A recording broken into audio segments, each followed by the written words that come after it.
সকাল থেকে রান্না করার কথা ছিল বিরিয়ানি, বাট রান্না করে ফেললাম বিন্নি চাল। আসলে রিজিক হচ্ছে আল্লাহর হাতে, কখন কোন দিন রিজিকের মধ্যে কে আছে এটা আল্লাহ ছাড়া কেউ জানে না।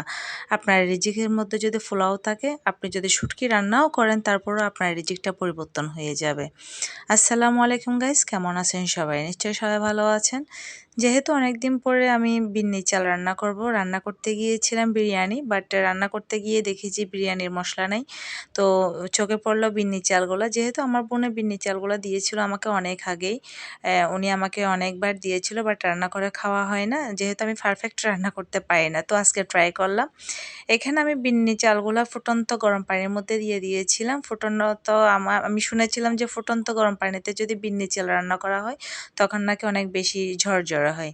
তো বিন্নি চালগুলো খাওয়ার জন্য আমি এদিকে কিছু চিকেন তৈরি করে নিয়েছিলাম। চিকেনগুলোর মধ্যে আমি কোনো মশলা ইউজ করি নাই, জাস্ট আদা রসুন বাটা এবং হচ্ছে গরম মশলার গুঁড়া দিয়েছিলাম, শুধু এইটুকুই দিয়েছি।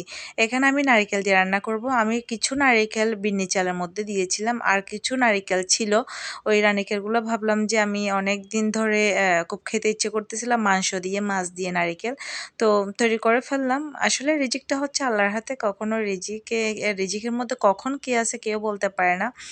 তো একটা বিষয় হচ্ছে, সবসময় মনে রাখবেন, কখনো রিজিকের জন্য প্যারাশান করবেন না। আল্লাহ মালুম, আল্লাহ ভরসা, রিজিকের ব্যবস্থা আল্লাহ করে দিবে। আলহামদুলিল্লাহ, যতটুকু আছি আলহামদুলিল্লাহ ভালো আছি। আমার চেয়েও হয়তো অনেকে খারাপ আছে, আবার আমার চেয়ে অনেকে ভালো আছে। তবে আমি নিচের দিকে তাকাতে খুব বেশি পছন্দ করি, উপরের দিকে না। কারণ উপরের দিকে তাকালে ধপাস করে পড়ে যাওয়ার সম্ভাবনা অনেক বেশি আছে। তো যাই হোক, ভালো থাকবেন। এইখানে হচ্ছে আমি মাংসগুলো রান্না করে নিচ্ছিলাম। বাচ্চারাও কিন্তু বেশি পছন্দ করে মাংসগুলো। আসলে একটা বিষয় হচ্ছে, আমার জন্মটা কখনো কাউকে খুশি করার জন্য হয় নাই, বা আমি কাউকে খুশি করার জন্য জন্ম নেই নাই।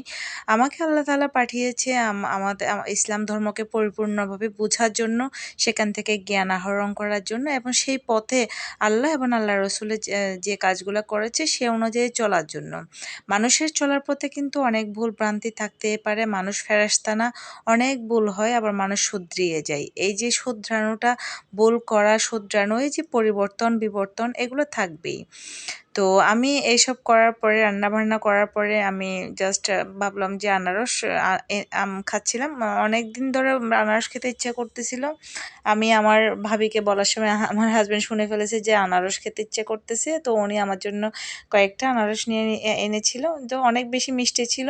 তো আজকের দিনটা এভাবে কাটিয়েছিলাম, যেহেতু আজকে বাসায় ছিলাম, ফ্রাইডে ছিল, তো অনেক মজা করে খেলাম। তো ভালো থাকবেন সবাই, আমার জন্য দোয়া করবেন। আল্লাহ হাফিজ।